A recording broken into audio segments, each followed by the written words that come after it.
every time you complete an action in the app, you earn points or green leaves. Each leaf is roughly equivalent to 10 pounds of averted CO2 emissions. So if you shift maybe 10 miles of driving from a car to an electric car or to a bicycle or something like that, you'd earn one leaf. So every time you complete actions, you're earning these leaves. You earn some number of leaves, you can often win prizes in the app. And so that's a big incentive. Maybe you're competing as an individual. Maybe you're part of a team. It could be your office, for a company. We do a lot of those, different offices competing with each other. Maybe it's your residence hall in the school.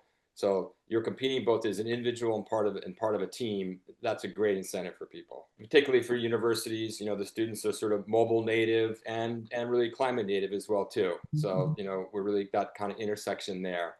Hi, and welcome to 2026, everybody. We have a very timely interview today. Brian Ringer started something called GetGreen. It's a platform for sustainable change, change to be more sustainable. He's going to tell us all about it. I learned about him through a friend, and I said, this is exactly what's needed because all the research shows people are growing more and more concerned, as they should, about climate change, ocean biodiversity loss, but they don't know what to do. Welcome, Brian. Lovely to have you on Code Green. Tell us what you are offering people that are either in college or in companies, or even if they're just individuals. Yeah, thank you, Betsy. Um, so for Get Green it's a mobile application and a platform. We use things like gamification to drive behavior change. So we want to make it a fun and easy way for people to learn and adopt new sustainable habits. It could be things from energy saving in your home to changes in your transportation to new sustainable purchases that you can make there.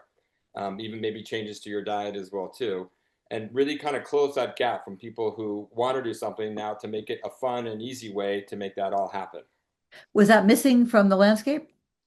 I think it really was. And I think for sustainability, we heard lots of people who say they're concerned about what's happening with the climate. They want to do something, but they don't know what to do. And they want it to feel like it's something fun, something that's not a chore for them.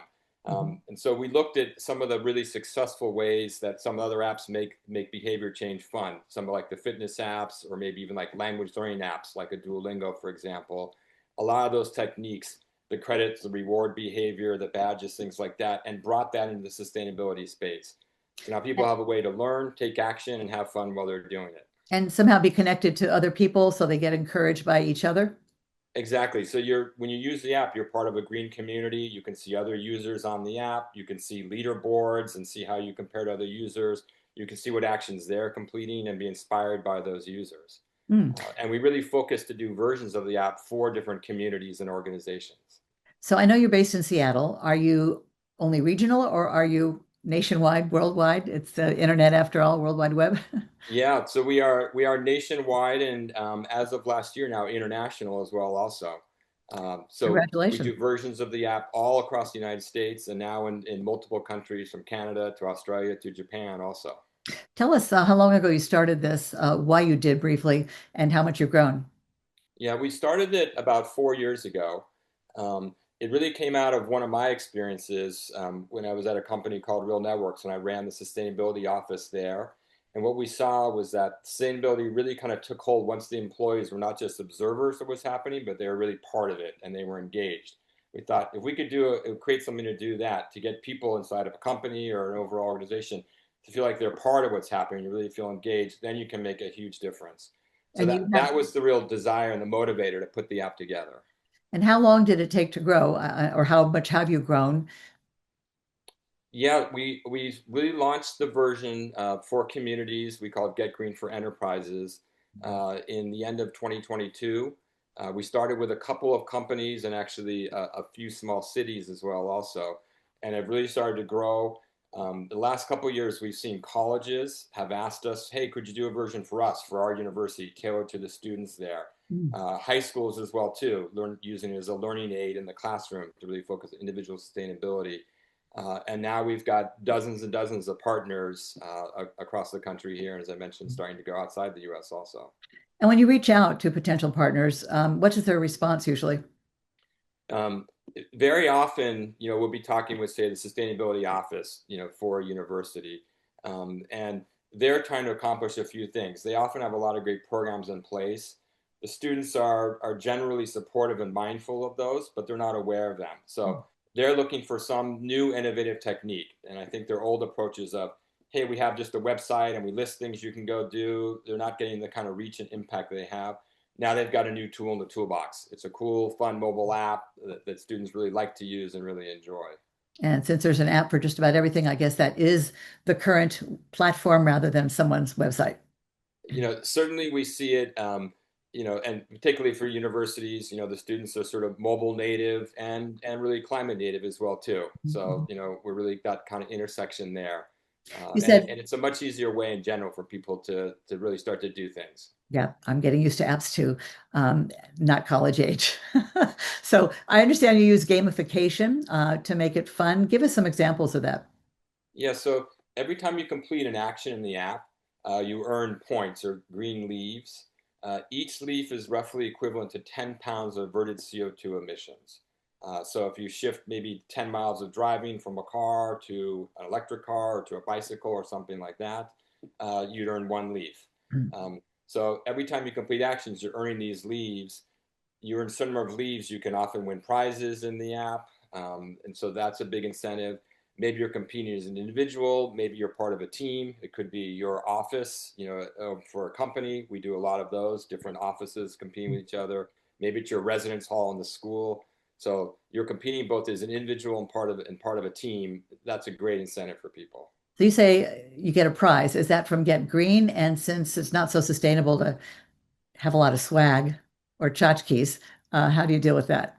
Yeah, so we do some prizes directly, which are often support for carbon removal projects. Maybe they're either forestation projects or prevention of deforestation projects. We work with some local groups as well. There's a group that does kelp forest planting off the California coast, for example. So that can be one of the prizes, is the Mm. support you've done for that. On the universities, it's often like gift cards from sustainable merchants. We see a lot of things like thrift shops. We work with a number of those who will donate gift cards, for example. So that's probably the most common one. There's sort of prizes from sustainable merchants in the communities where the users are. So you're cultivating future users, but also merchants that could probably use the business and, connecting green community to green merchants is a no-brainer, I would think. That's a huge one. It's been really good, and I think it gives a chance for both some of these smaller sustainable merchants to reach a new audience for sure. It gives some larger ones we work with. Sometimes they're banks who have a sustainability program, but a chance for them to kind of tell their sustainability story, in an authentic way to a really connected user base. So that's been a huge piece. Is exactly what you say, connecting those groups together. As you know, I've been giving green tips for a long time, started way last century, the end of it, with Yeah. trash talk tips. And, I wanted to go beyond the usual reduce, reuse, recycle. And now there is rot and refuse. But beyond that, or maybe you don't go beyond that, like how have you been able to keep it fresh besides the ones that kind of everybody knows about, whether they're doing it or not? And you provide that incentive. But like, can you go deeper? Do you go deeper? Yeah. So we go as deep as we can. There are kind of two approaches. So we really try to inspire people. So rather than telling them, hey, you should eat less red meat, for example, we'll say, hey, here's some great vegetarian recipes that you should go try. And so you're trying to go beyond kind of just things they maybe shouldn't do, but really inspire them for new things they can do. It can be very small tips for energy saving around the house to bigger projects. Maybe you want to learn about what a heat pump is, and we kind of guide people along their journey. Maybe they start with small things, they're doing small energy saving things, and then they get curious about what is a heat pump, and then you're kind of moving them up the scale there. So that's one primary technique. Mhm. I happen to know that the Marine Mammal Center, located in Marin County near me, is using Get Green. Now, that's not really a college or a business. How did that happen? As an Yeah, that example, was a really fun program. They actually found us, even and better. yeah, they have a summer kind of youth advocate program there. Because Mhm, a lot of visitors to the center, when they see what's happening to marine mammals there, they ask, "Oh, what can I do?" mhm, And a lot of times the answer is, the root cause for a lot of the problems that the marine mammals are having is climate change and the warming oceans and the kind of effects of that. So they would tell people, well, really the most important thing is to help us fight climate change overall. And the next natural question is, great, how do I do that? And they didn't have a great answer there. And we created a custom version of the app for them that has all these great tips for individuals, and also weaves in a lot of very specific actions related to the Marine Mammal Center. So it's things about sustainable seafood purchasing, or how to contact the center in certain cases, things like that. I thought of them because between Christmas and New Year's, my other granddaughter, who's 17, the other one's 2 years, we went to the Marine Mammal Center. She's really into nature. I love Oh, okay. climate change. I wonder where she got influenced, hopefully Yep. inspired by that. And it was so moving to see these, sea pups, sea otters, sea creatures, coming in with plastic and they're, around them. And they have such a great program up and down the California coast. They have stations where, if there's and people call it in. And I know because a friend of mine has volunteered, there still is. She would sometimes say, I can't do lunch. I got to get in my car and go get you know, Oh, it's a marine wow. mammal of any Yeah. kind. And so we adopted a few, and that felt really good. And it was really great education. We didn't even get to see any live ones because it just so happened they just had pups and they needed to be segregated. But we got to see the live cam, and that was the next best thing. But it just was great. People were really interested, adults, kids. It's a good hands-on way to learn about the problems. It's algae, pollution, not just, warmer water, but some of the things, overfishing certainly, but just what we're doing to the shorelines. Yeah, I think that group is amazing. And I've been fortunate to be down there a couple times, working with them and seeing a large number of the animals that they had there and kind of nursing them back to health. And it's interesting. Some of the actions you mentioned are exactly the ones we added in there, where they're, hey, here's what you do if you see a sick, a distressed animal. Here's the hotline number to call and how you get connected to them. And we can see users out there now using the app to do those things, and they've got the phone number right there in there. And also to make them aware of some of the there's a Science Sundays that the Marine Mammal Center puts on. That's one of the actions in the app, is to attend a Science Sunday event. And then just to see the youth advocates, they're using the app, they're talking to visitors at the center. They themselves are kind of competing and earning leaves themselves, and they won some prizes. The youth advocates win some prizes at the end of the summers as well for everything they've done in the app. And because my friend volunteered there, I got invited to witness one of the releases.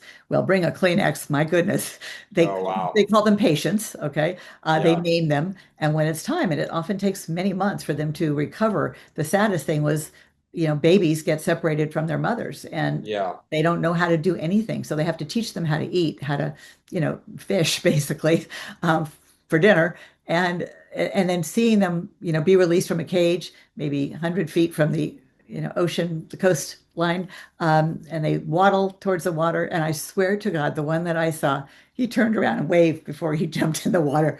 I was crying my eyes out. Um, Wow. are there similar organizations that may hear this and say, "Gee, we'd like to be part of that"? How can they do that? Yeah, for sure. And we work with a lot of high schools as well. We'll do a version of the app for the high school students who are learning about sustainability. It's a great kind of teaching aid, and it moves from just kind of theoretical to like, okay, here are 10 things that you can go do in your own house, or maybe the things happening in your school. Mhm. Um, so those are great ones. Working with other nature groups or conservation centers for sure. And that's a lot of what we try to do in the app, is make it really easy so we can do these customized versions. So it's not just generic sustainability, as you mentioned, but it's very relevant to what's happening in your high school, to at the Marine Mammal Center, to in your university. So it goes. It really, I think that's been the other kind of key piece. You asked about how do you go beyond, making it feel really very local to what's happening in your community. So beyond generic tips, the things kind of really, really make sense to users. So localizing and matching up merchants, that must take a lot of work. Has your staff grown since I was up there a few years ago? We're fortunate to have a really good team. We have some great interns. Actually, a lot of times we'll do a program at a university, and then some of the students will reach out to us and they'll intern with us. So they help to do a lot of that customization. Great idea. Um, Yeah. we've tried to automate as much of it as we can too as well. We've kind of built some kind of smarts in the system as well that helps us to be able to create these customized versions with very little code, just kind of data entry. Mhm. That's kind of some of the secret sauce we put together. But it's a combination of having some kind of streamlined systems and this great volunteer and internship group who helps us to do these customizations. That's smart to tap into that. If any of them would like to help with social media for green media, send them my way. I will for sure. Actually, we just opened up a social media intern position, and I was overwhelmed by the number of people who applied for it as well there too. We had some really great people. We can So do everything virtually. Send them on down. yeah, Um, yeah, absolutely. All right. and Yes. and I was going to ask you, is there a cost to participating? Yeah. So when we build these versions for a company, for example, they'll pay us for that. It'll be an annual fee based upon usually the size of the company that's there. Sometimes, like with the versions we do for universities, the cost is either covered or shared by sponsors. So, for example, we did a program with the University of Washington here in Seattle. There's a credit union called BECU, which was the big sponsor for that. They covered most of the costs. Crossroads Trading, who's one of the thrift shops that we've worked with up and down the coast here, has been one of our longtime sponsors as well, also. So So, there's a cost, and it's covered either by the organization or by sponsors coming in externally. so if I can, if it's not a top secret, what are your growth plans? And is there any reason you can't just expand across the country eventually? Yeah, so we're really trying to reach out and drive awareness. Most of what we've done are, a lot of inbound and people who found us and heard about us and stuff. So now we're trying to really kind of broaden and do more outbound reach out.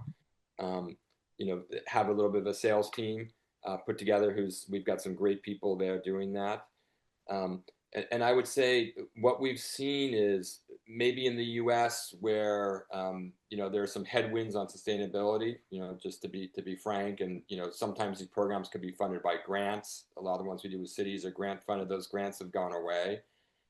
We're seeing a lot of interest internationally where there's a lot more activity. Maybe there's even reporting requirements for companies on their emissions.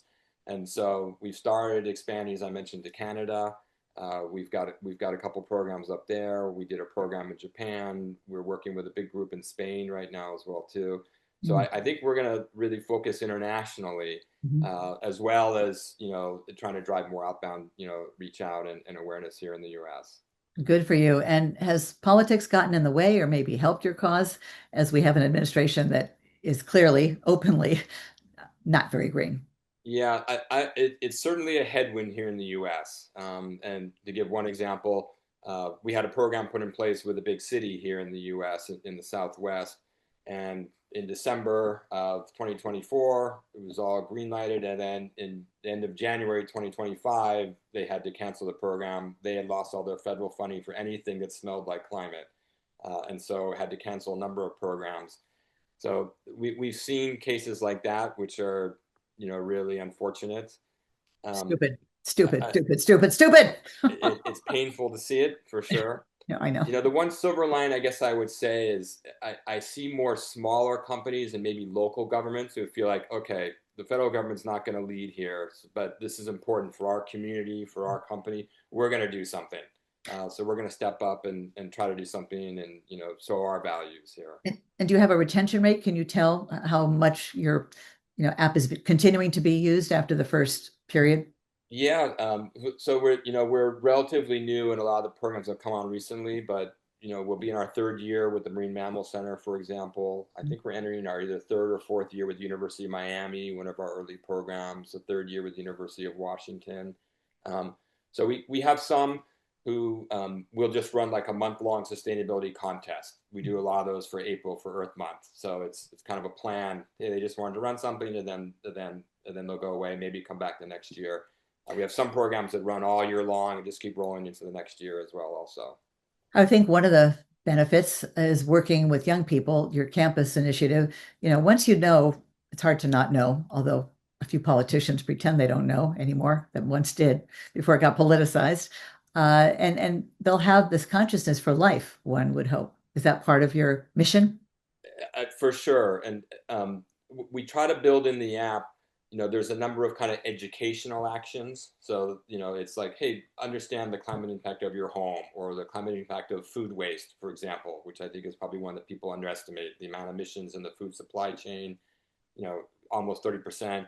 And then 30% of that food just gets wasted, and so I think there's a lot of learn about actions and you kind of, oh, I kind of see what matters, makes an impact. I think those are things that people carry with them. we get these heartwarming reflections and testimonials from a lot of the universities we work with, especially if it's in the classroom about, wow, I had no idea that my individual actions could make such an impact. Mhm. And I learned so much, and now I'm going to do something I'm going to carry with me the rest of my life. So those are heartwarming to see for sure. Yeah, it's that feedback loop, reinforces. I was a psych major before I became a journalism major in college, positive reinforcement. And then, of course, seeing your peers doing the same thing. I think you're really onto something. I'm really glad you're growing. We have to wrap up, but anything you want to share that we didn't touch on in the Q&A? I think this is a great opportunity, and we'd love to talk about it. I think we see more than ever, as you sort of mentioned, a lot of the kind of top-down approaches to the climate crisis are not working or are kind of falling back and failing. The individuals hold the power. We control things you decide as an individual is 50% or more of the total global emissions, the food you eat, the products you buy, the way you move around. So the individuals have the power. If the leaders are not going to lead, the individuals are going to lead here.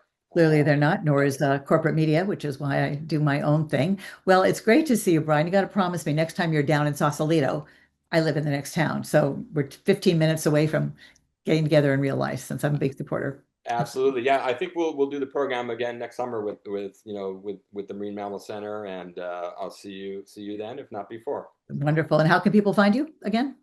So we're at getgreen.eco is our website, or if you just look for the Get Green app in either the Android or iOS app stores, you can find the app and you can play around with it and get greener in the new year here. And you know what? I'll close with this.